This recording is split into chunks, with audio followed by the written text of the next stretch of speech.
ফরজ নামাজের পর তিরমিজি সহ বড় বড় কয়েকটা কিতাবের মধ্যে আসছে হাদিসে ইস্তাগফারা সালাসান ওয়া ক্বালা আল্লাহুম্মা আনতাস সালাম ওয়া মিনকাস সালাম তাবারাকতা ইয়া যাল জালালি ওয়াল ইকরাম। রাসূল নামাজ সালাম ফিরানোর সাথে সাথে তিনবার ইস্তিগফার পাঠ করতেন আর একবার এই দোয়াটা পড়তেন আল্লাহুম্মা আনতাস সালাম ওয়া মিনকাস সালাম তাবারাকতা ইয়া যাল জালালি ওয়াল ইকরাম। নামাজের মধ্যে তো কোনো গুনাহ হয়নি, তো নামাজের পরে রাসূল ইস্তিগফার পাঠ করতেন কেন? উম্মতকে শিক্ষা দিয়েছেন যে যে কোনো আমল যেভাবে করা দরকার ওভাবে করা হয় না, নামাজ যেভাবে পড়া দরকার ওভাবে পড়া হয় না, নামাজের ভিতর মনোযোগ এদিক সেদিক চলে যায়, ওই জায়গা থেকে ত্রুটি বিচ্ছুতিগুলো যেন আল্লাহ তাআলা মাফ করে দেন, এই জন্য রাসূল তিনবার ইস্তিগফার করতেন। গতকালকের এক মসজিদে সমস্যা তৈরি হয়েছে, ইমাম সাহেব নামাজের পরে আল্লাহু আকবার বলে, আস্তাগফিরুল্লাহ বলেন, তো মুসল্লিরা একটা জিনিস জানছে, তো ইমাম সাহেব যদি ভুলের উপরে থাকে ওটা বলার একটা পদ্ধতি আছে যে বুঝুন আমি তো জানছি এভাবে, আসলে এটা কি কোনটা সঠিক, আল্লাহু আকবার বলাটা সঠিক আছে। তো মুসল্লিরাও ইমাম সাহেব হাদিস আছে আস্তাগফিরুল্লাহ আপনি আল্লাহু আকবার বলছেন, তো দ্বন্দ্ব ফোন দিছে, এখন ইমাম সাহেবের বক্তব্য হইল আল্লাহু আকবার বললে কি গুনাহ হবে না? আমি বললাম যে না গুনাহ হবে না, তবে যেখানে যেটা বলা দরকার। এখন কেউ যদি নামাজের নিয়ত বাদে আল্লাহু আকবার না বলে যদি সুবহানাল্লাহ বলে গুনাহ তো হবে না, কিন্তু এটা তো পদ্ধতি না, যেটা বলা নিয়ম ওইটা ওখানে বলতে হবে আল্লাহু আকবার। তো ওনারে পার্সোনাল একটা হাদিস শুনেছি আমি ব্যক্তিগতভাবে, পরে আবার ফোন দিয়েছি ওনারে, দিয়ে বললাম যে আল্লাহ রাসূল সাল্লাল্লাহু আলাইহি ওয়াসাল্লাম একদিন এক মসজিদে গেছেন নামাজ পড়ার জন্য, তো ওই মসজিদে ইমাম সাহেব এক সাহাবী, আসলে এই ঘটনাগুলো আলোচনা হয় না যার কারণে মানুষ জানে না, ইমামরাও জানে না যে ইমামদের কি করণীয়। এক সাহাবী ডান পাশে থুতু ফেলছে, থুতু ফেলার নিয়ম কোন দিকে? বামে। থুতু ফেলানোর সুন্নত তরিকা হলো বাম দিকে থুতু ফেলবেন এবং একটু ঝুঁকে থুতু ফেলেন, অনেকগুলো সুন্নত আছে।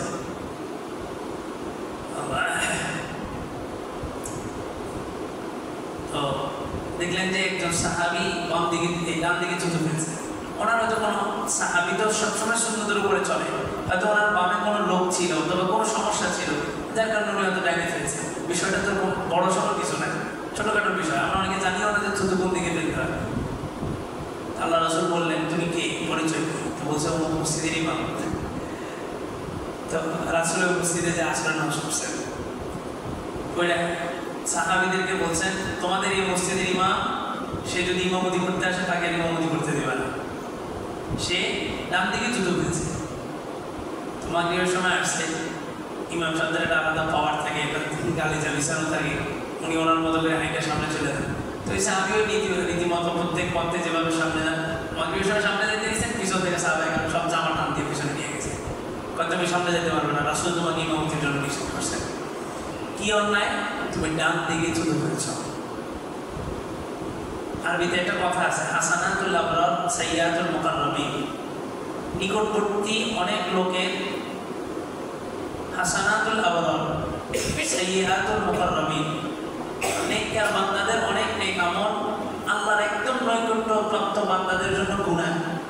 যেমন আমার জন্য চুপ থাকাটা একটা নেকির কাজ, যে কোনো মানুষের জন্য চুপ থাকাটা একটা নেকির কাজ। আপনি চুপ ছিলেন, এটা আপনার জন্য নেকি লেখা হবে। কেন? হাদিসের মধ্যে আছে বান্দা যতক্ষণ গুনাহ করবে না ততক্ষণ তার জন্য নেকি লেখা হবে। সুবহানাল্লাহ। শুধু গুনাহ বাদ দিলেই শেষ, আপনি সারাদিন নেকির মধ্যে থাকবেন। অথচ যেই লোকটা আল্লাহ তাআলা সবচাইতে নৈকট্যতম বান্দা, ওই লোকটার জন্য চুপ থাকাটা গুনাহ, কারণ সে তো আল্লাহর কাছের বান্দা, তার ডিউটি একটু বেশি, তার কাছে আল্লাহর চাওয়া পাওয়া একটু বেশি থাকবে। যিনি ইমাম, ডান দিকে থুতু ফেলা মুসল্লিদের জন্য কোনো সমস্যা নেই, মুসল্লি ডান দিকে ফেলতে পারে, কিন্তু যিনি ইমাম উনি ওনার এই যে আমার কলার টেপে পাকা থাকাটাও গুনাহ, ওনার ওইভাবে চলতে হবে যে ওনাকে সবাই অনুসরণ করবে। এই জন্য রাসূল সতর্ক করে দিয়েছে। এই হাদিস কেউ বলে না, বললে ইমাম সাহেবরা তো অবস্থা ঠিক থাকবে না, আমি ইমাম, আমার তো ডান দিকে থুতু ফেলা না, আমার কত অনিয়ম আছে। রাসূল শুধুমাত্র ডান দিকে থুতু ফেলাকে কেন্দ্র করে একটি ইমামতি বাদ, ইমাম ইমাম তার সকাল থেকে রাত পর্যন্ত প্রতিটা চলা, প্রতিটা কদম, প্রতিটা কথা বলা, প্রতিটা বাচন ভঙ্গি সব কিছু মানুষ অনুসরণ করবে। সে অনুসৃত একজন ব্যক্তি। তো শুধু নামাজের যে ফিটফাট নামাজ পড়াবে, মানুষ তার পিছনে নামাজ পড়বে না। আর মানুষ ইমামদের সাথে কেউ কেউ আছে বাদশার মতো আচরণ করে, ইমামদের সাথে বাদশাহ, এটা আমাদের ইমাম। আর কেউ কেউ আছে ইমামদের সাথে গোলাম, আপনি এটা করেন না, ওটা করেন। আসলে মূলত মানুষ দুই শ্রেণীর। এক শ্রেণীর মানুষ চায় আমি বাদশার পিছনে নামাজ পড়বো, তো সেই ইমামকে বাদশার মতো সম্মান দেয়। আরেক শ্রেণীর মানুষ চায় আমি গোলামের পিছনে নামাজ পড়বো, তো সেই ইমামকে কি করে? গোলাম বানায়। তো নামাজের পরে 3 বার ইস্তেগফার করা, যে কোনো নামাজের পর রাসূল 3 বার ইস্তেগফার করতেন। আল্লাহু আকবার বললে গুনাহ নেই, কিন্তু আল্লাহু আকবার বলার নিয়ম এখানে না। নামাজের মধ্যে আল্লাহু আকবার বলছেন না, পুরো নামাজ তো আল্লাহু আকবার বলতে বলতে শেষ হয়েছে। নামাজের পরে যদি আবার আল্লাহু আকবার বলা লাগে, নামাজের পরে 3 বার ইস্তিগফার, একবার দোয়াটা আল্লাহুম্মা আনতাস সালাম ওয়া মিনকাস সালাম তাবারাকতা ইয়া যাল জালালি ওয়াল ইকরাম। আল্লাহু সামনে এমন একটা সময় আসতেছে, শুধু ইমামরা না, প্রত্যেকটা মুসলমান সতর্ক থাকতে হবে। প্রতিটা মুসলমান, এমন একটা যুগ চলতেছে, আপনি কোথায় কি করতেছেন সব ভিডিও হয়, সব কিছু। আপনি রাস্তায় মারামারি করছেন, অথচ আপনার দোষ নেই, আপনি অন্যায়ের প্রতিবাদ করছেন, কিন্তু মুহূর্তের মধ্যে সিচুয়েশনটা আপনাকে আসামি বানায় দিতে পারবে। একটা ভিডিও করে শুধু একটা লেখা দিবে যে দেখেন মুসলমান কি করতেছে, অথচ আপনি আপনার হকের জন্য লড়তেছেন। এই যে ভিডিওটা করে ছেড়ে দেওয়া হলো, লক্ষ লক্ষ মানুষ দেখল, এই ভিডিও যে করছে সে আর কোনোদিন তওবা করার সুযোগ পাবে না। কারণ তার এই ভিডিও লক্ষ লক্ষ মানুষ তার মোবাইলে সেভ করে ফেলেছে, লক্ষ লক্ষ মানুষ এটা বিভিন্ন অ্যাঙ্গেল থেকে পোস্ট করা শুরু করছে, অথচ আপনি অন্যায়ের প্রতিবাদ হিসেবে সেখানে লড়াই করছেন, ঝগড়া করছেন। আপনি আপনার মার সাথে কোথাও যাচ্ছেন, তো বাস এখানে একটা ছবিটা ছেড়ে দিল, এই যে মুখে মহিলা নিয়ে ঘুরতেছে, শেষ। এমন একটা যুগ চলতেছে, অথচ রাসূল বলেন যে অন্যের হক, একজন মুসলমানের উপরে আরেকজন মুসলমানের যতগুলো হক আছে তার মধ্যে 1 নম্বর হচ্ছে তার ইজ্জত সম্মানের হেফাজত, ইজ্জতের হেফাজত। যেটা একবার নষ্ট করবেন সেটা দ্বিতীয়বার মধ্যে ফিরে দেওয়া যাবে না। মানুষ ইজ্জত সম্মান কামাইতে পুরো জীবন শেষ করে দেয়, কিন্তু 1 সেকেন্ড লাগে এটা শেষ হয়।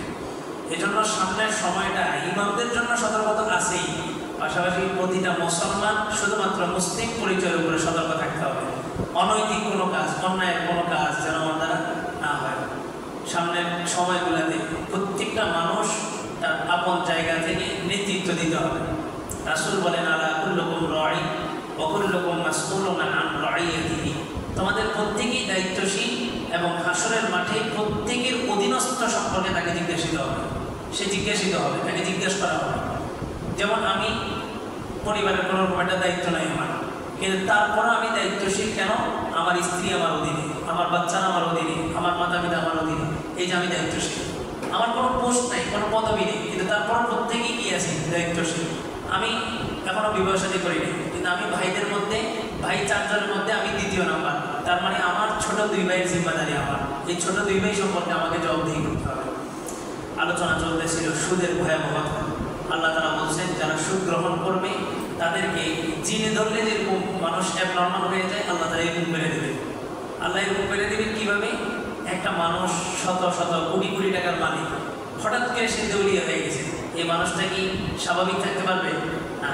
সে অ্যাবনর্মাল হয়ে যাবে, সে পাগলামি শুরু করবে, সে মাতাল হয়ে যাবে, মাথায় বাড়ি দিবে, নিজে নিজে আত্মহত্যা করতে যাবে, এই বিষ পান করবে, এটা করবে, এটা করবে, এত বড় কোটি টাকা। আমার এক আত্মীয় স্বর্ণের বিস্কুট আছে না, বিস্কিট, স্বর্ণের বিস্কিটের ব্যবসা করত। এটা আগে বেশিরভাগ সময় স্টার লাইনে হতো। তো স্বর্ণের বিস্কিট উনি কার্টুন ভৈরা পাঠাইছে ঢাকায়, যাওয়ার পথে এগুলো সব ধরা পড়ছে, পুলিশের কাছে খবর থাকে। আর মনে করেন যারা মধ্যস্থ হয়, মাধ্যম হয়, ওই লোকগুলো মূলত এগুলো লিক করে দেয়।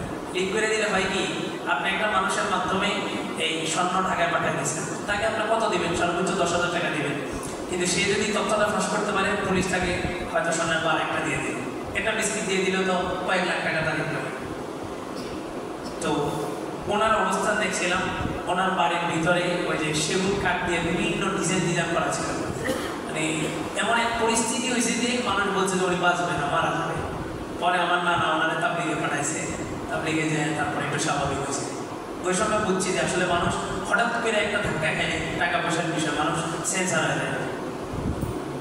এই যে সুদের কারবার যারা করবে আল্লাহ বলে যে এদেরকে চিনে ধরলে যেরকম মানুষ অ্যাবনর্মাল হয়ে যায়, অস্বাভাবিক আচরণ করে, আমি এদেরকে এরকম করবো। কেন? ওই যে সুদের কারবারে যে ঢুকবে সে দেউলিয়া হবে, এটা নিশ্চিত। গত আমলে কি কেউ কল্পনা করছে এত কোটি কোটি টাকা যারা বানাইছে তারা আবার ধরা পড়বে? কেউ কোনো সময় কল্পনা করছে? তারা নিজেরাও কল্পনা করেনি। কারণের সম্পত্তি দেখা মানুষ ওই কান্নাল্লাহ লা ইউফলিহুল কাফিরুন, তারা আশা করত যে আহারে কারণের মতো যদি সম্পত্তি আমাদেরও হইতো, তারা আশা করত। এরপরে যখন মুসা আলাইহিস সালামের সাথে কারণের দস্তাদস্তি হইল, মুসা আলাইহিস সালাম জমিনকে বললেন যে কারণকে ধরো, কারণকে গিলতে থাকো। এবং রাগ এত বেশি উঠছে, উনি শুধু কারণকে গিলতে বলেই ক্ষান্ত হন নাই, উনি মাটিকে বলছেন যে কারণের যত ধন সম্পত্তি আছে সব কিছু দিয়ে কারণকে ধরো। এত পরিমাণ রাগ করছে কেন? ওই যে চরিত্র নিয়ে কথা বলছে। মানুষের ইজ্জত সম্মান বানাইতে সময় লাগে, কিন্তু যাইতে সময় লাগে। নবীর চরিত্র নিয়ে কথা বলছে, এই জন্য রাগ হয়ে গেছে। আর সব নবীদের ভিতরে সবচেয়ে রাগী নবী ছিলেন মুসা আলাইহিস সালাম। তা কারণকে যখন ধরছে, কারণের সমস্ত সম্পত্তি সহ যখন মাটি কারণকে গিলা শুরু করছে, তখন যে মানুষগুলা গতকালকে আশা করছিল যে আমাদেরও যদি কারণের মতো সম্পত্তি হইতো, ওই মানুষগুলো বলতেছে আল্লাহ যা করে ভালোর জন্যই করে, কারণের মতো যদি সম্পত্তি আমাদেরও হইতো তো আজকে কারণের সাথেও আমাদের কি হওয়া লাগতো? মাটির নিচে ধস নামা লাগতো। তো বিগত আমলে খালি ছাত্রলীগের নেতা একটা হইলেই হয়েছে, দুনিয়া তারা সব ক্লিয়ার। তো বহু যুবকের স্বপ্ন ছিল যদি ছাত্রলীগের একটা পদ পাইতাম, স্বপ্ন ছিল না? ধরা খাওয়ার পরে এখন কি বলে? আল্লাহ যা করে ভালোর জন্যই বলে, যদি খালি হইতাম, নাম লেখাইতাম তো ঘরে আর থাকা দিত। তো মানুষ স্বপ্ন দেখে যদি সম্পত্তি হইতো, যদি সুদের কারবার করে সম্পত্তি বানাইতে পারতাম। এরপরে যখন ওই মানুষগুলার ধস নামে, সকালে বাদশা ছিল, বিকালে যখন ফকির হয়ে যায়, তখন ওই যে মানুষগুলা স্বপ্ন দেখতো তারা বলে যে না, আল্লাহ যেটা করে ভালোর জন্যই করে। দৈনন্দিন যেটা খাবার চাহিদা এটা পূরণ হইলেই তো হইল, থাকার জন্য একটা বাসস্থান হইলেই তো হইল, চলার জন্য একটা জীবন সঙ্গী চালানোর মতো একটা পরিস্থিতি হইলেই তো হইল। এত আহামরি টাকা পয়সা সুদের উপরে দিয়ে কি লাভ? ওই যে আলেমের কথা গতকালকে বললাম, ভাই আলেম বলেন আমার কোনো কিছুর অভাব ছিল না, কিচ্ছুর অভাব ছিল না, শুধু ব্যবসা একটা দায়ী, একটা চালান পাইছিলাম যে ওই দায়ীটা যদি ধরতে পারি আমার ব্যবসার যে প্রফিট যেটা হয় এটা কয়েক শতগুণ বেড়ে যাবে। এই জন্য আমি ওই ব্যবসার চালানটা, ওই দায়িত্বটা ধরার জন্য শুধুমাত্র ব্যাংক থেকে লোন দিয়েছি, বাস। এরপরে আল্লাহ তাআলার খেলা, এই প্রায় 8 থেকে 10 মাস পর্যন্ত উনি পলাতক ছিলেন। এই মামলা ওই মামলা, মুহূর্তের মধ্যে পুরো ব্যবসা ধস নেমে গেছে। কারণ জনসাধারণ সুদের কারবার করা আর একজন আলেম সুদের কারবার করা আকাশ জমিন ব্যবধান। একজন হচ্ছে আল্লাহর ভয় নাই তারপরে করছে, আরেকজনের ভিতরে আল্লাহর ভয় আছে। আল্লাহ নিজেই গ্যারান্টি দিচ্ছে ইন্নামা ইয়াখশাল্লাহা মিন ইবাদিহিল উলামা, আলেমরাই আল্লাহকে ভয় করে। ওই ভয় নিয়ে যখন কাজগুলো করে তখন আল্লাহ তাআলা সাথে সাথে ধরেন। আর সুদের মাধ্যমে এক শ্রেণীর মানুষ মোটা হইতেই থাকে, হইতেই থাকে, আর আরেক শ্রেণীর মানুষ জীবন হইতেই থাকে, হইতেই থাকে। এই সুদের টেনশন তাকে কবর পর্যন্ত নিয়ে যায়।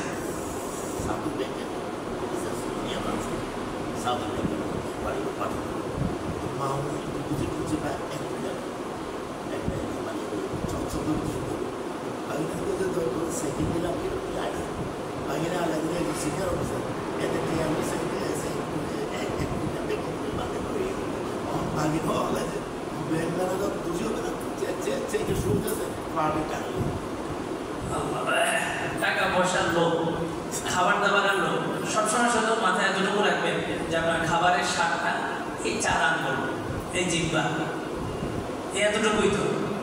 এরপরে তো আপনার বিরিয়ানিও যা, ভাতও তা, বিরিয়ানিও যা, সবজিও তা। এটার নিচে যাওয়ার পরে তো বিরিয়ানির আলাদা কোনো স্পেশাল কিছু নেই, বরং আপনি যে সমস্ত ভালো ভালো খাবারগুলো খাচ্ছেন, হ্যাঁ, বার্গার, তারপরে চিকেন, রোল, এই সমস্ত খাবারগুলোকে আপনার শরীর বানাইতেছে না শরীর নষ্ট করতেছে? নষ্ট করতেছে। ডাক্তার নামে চিনবেন হয়তো, উনি বলছেন কেউ যদি সুস্থ থাকতে চায় ওই সমস্ত খাবারগুলো বর্জন করতে হবে যে সমস্ত খাবারগুলো তার দাদা দাদিরা দেখে নেয়। এই যে বর্তমান চিকেন বলেন, বার্গার বলেন, এগুলোকে আমার দাদা দাদিরা দেখছে, দেখে নেয়। ওনারা জীবন পার করছে না, কত স্ট্রং, 100 বছর পার হয়ে গেছে, তারপরে স্ট্রং। কিন্তু এখনকার এই যে খাবার দাবার, ফাস্টফুড, এগুলো খেয়ে যুবক এর ডায়াবেটিস হয়ে যায়। যুবক 18 বছরের লোক, 18 বছরের ছেলে, তার ডায়াবেটিস, প্রেশার। আল্লাহ। তো সামনের একটা সময় আসতেছে, এই খাবার দাবারের সব কিছুর নিয়ন্ত্রণ দাজ্জালের হাতে থাকবে। আল্লাহ রসুলের হাদিসের মধ্যে আসছে, দাজ্জালের সাথে, দাজ্জাল যখন চলবে তার সাথে কন্টেইন থাকবে, খাবারের কন্টেইন, বিশাল বিশাল কন্টেইনারগুলো থাকবে তার সাথে। পুরা পৃথিবীতে দুর্ভিক্ষ চলবে। আপনারা দেখছেন গতকালকে আমি প্রায় 10:30 থেকে 11টা পর্যন্ত এতটুকু সময় শেয়ার বাজারের শেয়ার মার্কেটটা ওপেন করে বসাছিলাম একটা জিনিস জানার জন্য। মানে 10:30 থেকে 11টা, আধা ঘন্টার মধ্যে কয়েক হাজার টাকা শেয়ার মার্কেট ধস। ওই যে ভারত পাকিস্তান যুদ্ধ লাগছে, ভয়ে সবাই শেয়ারগুলো ছেড়ে দিয়েছে সব। এবার শেয়ারগুলো তো ছাড়ছে, শেয়ার কেনার মতো তো লোক নেই। লোক নেই না শুধু, বাংলাদেশে ওই পরিমাণ টাকাও নেই, টাকা তো সব গেছে। শেয়ার মার্কেটের অবস্থান, শেয়ার মার্কেট হালাল না হারাম এটার বিভিন্ন আলোচনা আছে, কিন্তু রাষ্ট্রীয় একটা অর্থনৈতিক অবস্থান কাল আধা ঘন্টা দেখলাম। মানে দুই দেশের যুদ্ধ লাগছে, আমার দেশের অবস্থা 12টা। আপনি ইন্ডিয়ার সাথে যুদ্ধ করবেন, আমরা বলি ইন্ডিয়ার সাথে যুদ্ধ করবো, রাজনৈতিক কূটনৈতিক সব জায়গা থেকে ইন্ডিয়ার পণ্য বলে বাজেয়াপ্ত করবো, তাদের সাথে ব্যবসায়িক চুক্তিগুলো বাদ দিব। আপনি বলেন আমার দেশের মানুষ কি ভালো? আমার দেশের মানুষ ইন্ডিয়ার পেঁয়াজ বন্ধ করে, আমার দেশের মানুষগুলোই পেঁয়াজের দাম বাড়ায় দিবে সিন্ডিকেটের মাধ্যমে। আপনি ইন্ডিয়াকে বয়কট করবেন কেন? যাতে শ্রমিক, আমার দেশের শ্রমিকগুলো ন্যায্য অধিকার পায়। আমার দেশের শ্রমিকগুলো কি আদৌ কি ন্যায্য অধিকার পাবে? ওই যে সিন্ডিকেটের ভিতরে আগের একটা আমল ছিল, এখন আর একটা আমল করছে। লোকেরা পরিবর্তন হয়েছে, স্বভাব কি পরিবর্তন হয়েছে? এখনো বাজারগুলোতে দেখেন দুর্নীতি, চাঁদাবাজি, লুটপাট সবকিছু আগের মতোই চলতেছে। তো ইন্ডিয়াকে বয়কট করবে, করার পরে আমার কি ওই এবিলিটিটা আছে আমার দেশ চালানোর মতো? ইন্ডিয়াকে বয়কট করলাম, আলু দিব না, তা আমার দেশের আলুর কি পরিস্থিতি? শ্রমিক কি আদৌ কি ন্যায্য মূল্য পাচ্ছে? না পাইতে পাইতে শ্রমিক এখন কি করছে? শ্রম বাদ দিয়া সুদের কারণে ঢুকে গেছে। আরে 5 লাখ টাকা লোন নিলাম, নিয়ে 5 লাখ টাকা যদি আমি সুদের উপরে লাগাই দিই, প্রত্যেক মাসে 15,000 টাকা করে আসতেছে, তো খারাপ কি? এত শ্রম দেওয়ার দরকার? শ্রমিক নিজের ধান খেতের মধ্যে আগুন লাগাই দিয়েছে, গত 2 বছর আগে হয়েছে না? তো শ্রমিক শ্রম, সে তার ন্যায্য অধিকার পাচ্ছে না। দুই দেশের যুদ্ধে, শুধুমাত্র রাশিয়া ইউক্রেন যুদ্ধ কি রাশিয়া ইউক্রেন চালাইছে না, পুরো পৃথিবীটা ভোগ করা লাগছে। পুরো পৃথিবীর, আমার দেশের তেলের দাম কত টাকা বাড়ছে, গ্যাসের দাম কত টাকা বাড়ছে, অথচ যুদ্ধ লাগছে আরেকটা জায়গায়। সামনের একটা পরিস্থিতি আসতেছে, আমার দেশের অবস্থান তো ভালো না, আমার দেশের উপরে কিছুই না, পুরো অর্থনৈতিক বিষয়টা ইহুদি খ্রিস্টানদের হাতে। তারা মুহূর্তের মধ্যে আপনার টাকার মান কমায় দিবে। মুদ্রাস্ফীতি যেটাকে বলে, মুদ্রাস্ফীতি মানে কি? মুদ্রাস্ফীতি মানে হচ্ছে অনেকগুলো টাকা দিয়ে অল্প একটু পণ্য পাবেন, এটাকে বলে মুদ্রাস্ফীতি। কস্টিউম খরচ আপনার বেড়ে যাবে। বাজারে যাবেন, 1 বস্তা টাকা নিয়ে বাজারে যাবেন, আর 1 বস্তা বাজার করে আনতে পারবেন না, জিনিসপত্রের দাম এই পরিমাণ বাড়বে। মানে টাকা অনেক দিতে হবে, পণ্য অল্প পাবেন, এটাকে বলে মুদ্রাস্ফীতি। এটার সামনে অচিরেই হবে। তো ভারতের বিরুদ্ধে অবস্থান নিতে হলে আপনার এটা মনে রাখতে হবে, ভারতের বিরুদ্ধে যখন যুদ্ধ করবেন, যুদ্ধের প্রথম প্রস্তুতি হচ্ছে আপনার উপরে একটা দুর্ভিক্ষ আসবে। ওই দুর্ভিক্ষ মোকাবেলা করার জন্য মানসিকভাবে প্রস্তুত থাকতে হবে। হঠাৎ করে দেখলেন যে দুর্ভিক্ষ, এবার দুর্ভিক্ষ শুরু হয়েছে, এবার আপনার মাথায় হাত দিয়ে বাসায় বসে গেছেন না, ওটার জন্য মানসিক প্রিপারেশন আপনার থাকতে হবে যে সামনে একটা সময় আসবে, খানা থাকবে না, দুর্ভিক্ষ চলবে। দাজ্জাল যখন আসবে, আল্লাহ রাসূল বলেন দাজ্জালের সাথে খাবারের কন্টেইন থাকবে, বিশাল বিশাল কন্টেইন থাকবে। তার খাবার স্টক রাখার জন্য, মজুদ রাখার জন্য তার কন্টেইনারগুলোর মধ্যে এমন সিস্টেম থাকবে, খাবারগুলো যেন না পচে, নষ্ট না হয়। আজকে আপনি দেখেন সৌদি আরব থেকে আপনাকে গোস্ত পাঠাবে প্যাকেটিং করে, এমন কিছু মেডিসিন দিয়ে পাঠাচ্ছে, সেখান থেকে গোস্ত আপনার এখানে আসতেছে, কিচ্ছু হইতেছে না। হ্যাঁ, হটস্পট বেরিয়েছে, খাবার দাবার দিয়ে হটস্পটের মধ্যে ঢাকনা দিয়ে রেখে দেন, কোনো সমস্যা নেই। তো দাজ্জালের সাথে খাবারের কন্টেইনার থাকবে। এই জন্য হাদিসের মধ্যে আসছে, রাসূল বলেন ওই সময়টাতে মুসলিম কান্ট্রিগুলো, যারা মুসলমান দাবি করবে, মুসলিম কান্ট্রিগুলোর মধ্যে এমন কঠিন দুর্ভিক্ষ চলবে যে মানুষ অনাহারে মানুষ দিন রাত কাটাবে। ফিলিস্তিনের গত 10 দিনের একটা চিত্র দেখলাম, একটা মানুষের চামড়া এভাবে ঝুলে গেছে, খাবার না খাইতে খাইতে এত শুকাইছে যে মানুষটার শুধু হাড্ডি, চামড়াগুলো এভাবে টান দিলে মানে এভাবে চলে আসতেছে। খাবারের অভাবে, দুর্ভিক্ষ। এরকম একটা সময় আপনি আপনার ইমানকে কিভাবে হেফাজত করবেন বলেন? আজকে আপনার ইমান সামান্য একটু সুদের কারবার থেকে আপনাকে ফিরে দিতে পারতেছে না। সামান্য একটু সুদ, আল্লাহ আপনাকে কোনো অংশে কম দেয়, তারপর আপনার সুদের সাথে জড়িত। এই যে আপনার ইমান আজকে আপনাকে 5,000 টাকা 10,000 টাকা মাসিক সুদ থেকে আপনাকে ফিরে দিতে পারতেছে না। ওই দুর্ভিক্ষের সময় দাজ্জালকে যে আপনি খোদা মানবেন না, এটা কি গ্যারান্টি আছে বলেন? আজকে আপনার ইমান আপনাকে একটা বেগানা নারী থেকে চোখ ফিরানো, এটার শক্তি আপনাকে দিচ্ছে না। আপনার ইমান এত মজবুত না যে আপনি একটা বেগানা নারী থেকে চোখ ফিরাবেন, আপনি ইচ্ছাকৃতভাবে চোখ দিচ্ছেন। আপনার ইমান এত দুর্বল যে আপনার মোবাইল, আপনার হাত, আপনার চোখ আপনার নিয়ন্ত্রণের মধ্যে নেই। এই যে ঈমান আপনার মোবাইল থেকে আপনার চোখকে ফিরিতে পারতেছে না, এই ঈমান দাজ্জাল থেকে আপনাকে বাঁচাবে। দাজ্জালের পরিস্থিতি এত ভয়াবহ হবে, রাসূল বলেন হযরত নূহ আলাইহিস সালামের যুগ থেকে নিয়ে প্রত্যেকটা নবী তার কওমকে দাজ্জাল সম্পর্কে ভয় দেখাইছে। এত ভয়াবহ এক পরিস্থিতি আসবে, কি গ্যারান্টি আছে? এখন একটা বহু কিছু বলতে পারবো। এই যে আমরা এখন বলি কবরের 3 প্রশ্ন কত সহজ না, আমার রব্বু আমার দীনুক আমার নবীয়ু, কত সহজ না? আমার রব আল্লাহ, আমার দ্বীন ইসলাম, আমার নবী মুহাম্মদ। আসলে কি কবরের জগৎটা এত সহজ হবে? হ্যাঁ, প্রত্যেকে মুখ বন্ধ করে জবাব দিত।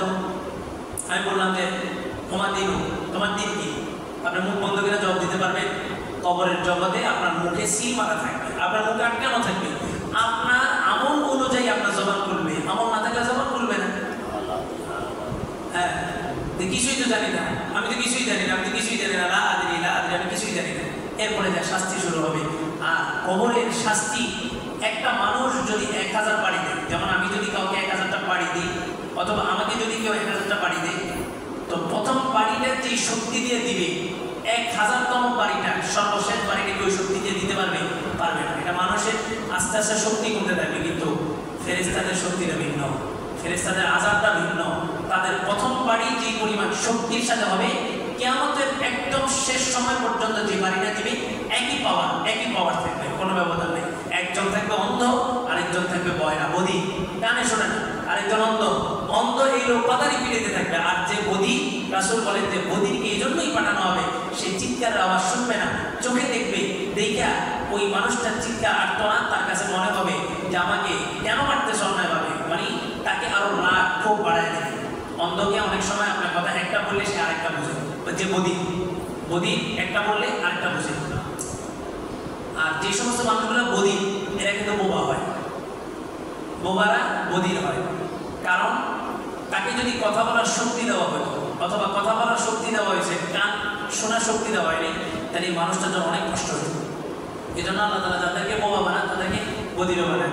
সালাউদ্দিন আইয়ুবী রাহমাতুল্লাহ আলাইহি বাইতুল মাকদাস বিজয় করার পরে সুলতান সালাউদ্দিন আইয়ুবী 12 খণ্ডের একটা কিতাব আছে, বই।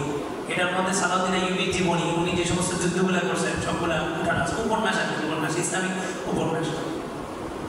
তো সুলতান সালাউদ্দিন আইয়ুবী রাহমাতুল্লাহ আলাইহি ফিলিস্তিন বিজয় করার পর উনি একদিন বসে আছেন, ওনার কাছে গোয়েন্দা সংস্থা, গোয়েন্দাদের একটা টিম আসছে। আইসা ওনার সাথে কথা বলতেছে, একজন বোবা সাচ্ছে, বোবা। কারণ সুলতান সালাউদ্দিন আইয়ুবী রাহমাতুল্লাহ আলাইহি এত বিচক্ষণ মানুষ ছিলেন যে ওনার সামনে যে আপনি মানে 2 নম্বরই করবেন, মুখে একটা অন্তরে আরেকটা, এটা পারবেন না। হাদিসের মধ্যে আছে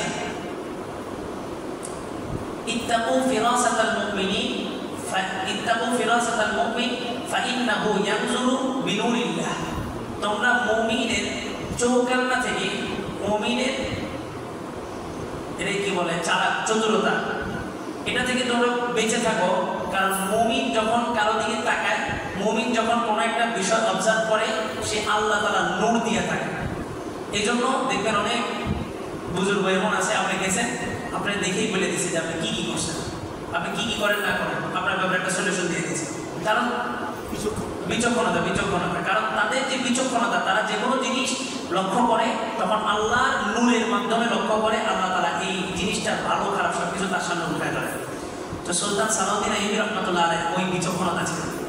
তো ওনার সামনে গোয়েন্দা সংস্থা গেছে, এখন কথা বললে তো ধরা খেয়ে যাবে, এমন প্রশ্ন করবে ধরা খেয়ে যাবে। তো সে বউ আসাচ্ছে, মানে ওখানে যে কথা বলবে না। তো সুলতান সালাউদ্দিন আইয়ুবী রাহমাতুল্লাহ আলাইহি পয়সা আছে না, একটা পয়সা কয়েন এভাবে নিয়ে এভাবে করে উপরের দিকে মারছে, কয়েনটা ওই বোবা লোকটার উপর দিয়ে যায়, কয়েনটা তার পিছনে পড়ছে।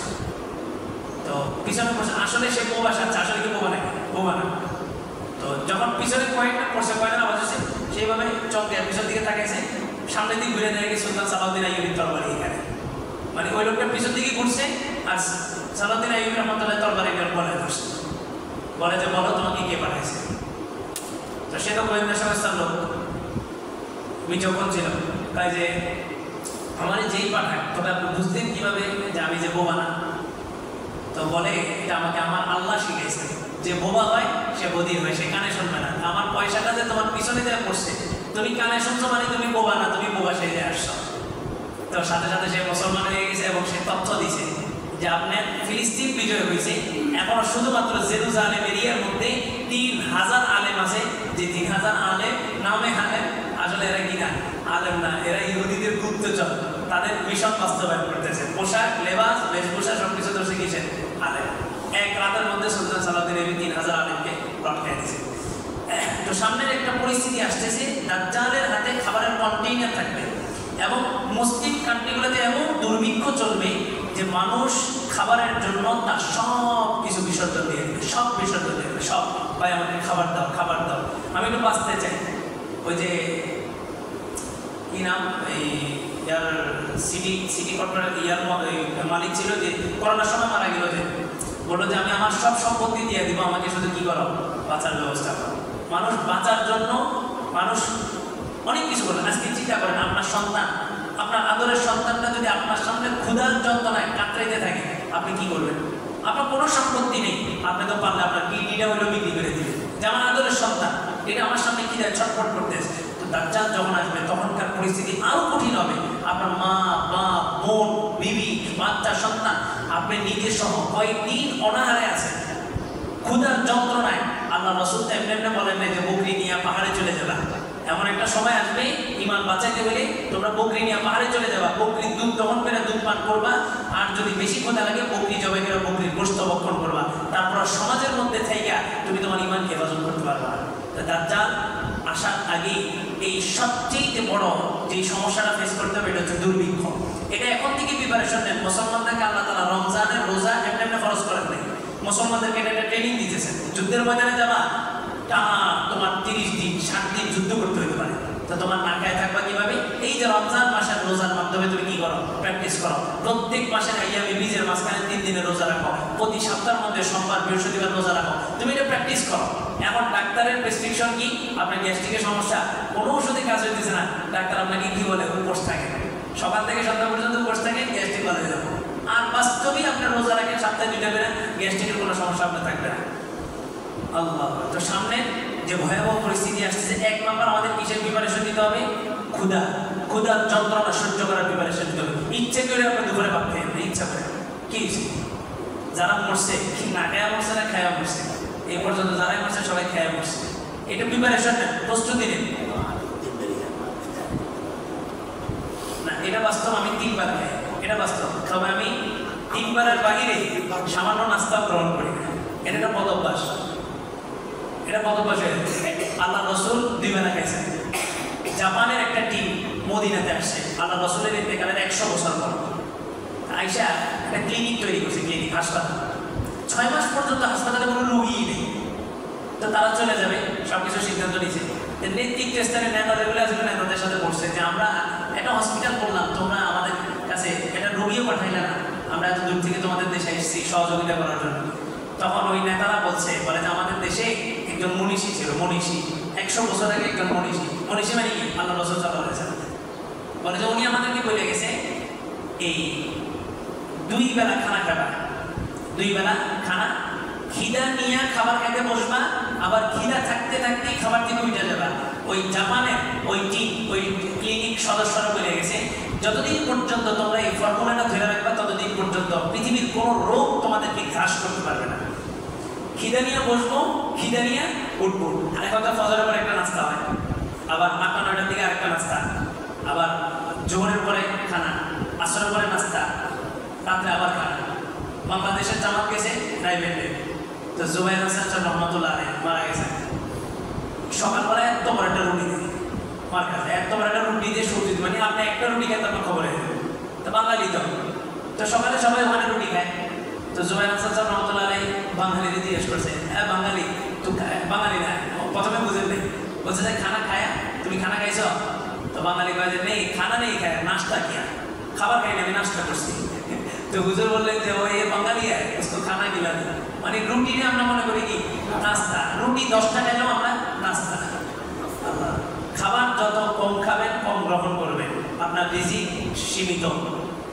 10 বছর একদম টাটকিরা মারছে, তো শেষ সময় আপনার নাকের নলে দিয়ে বাদুলা না।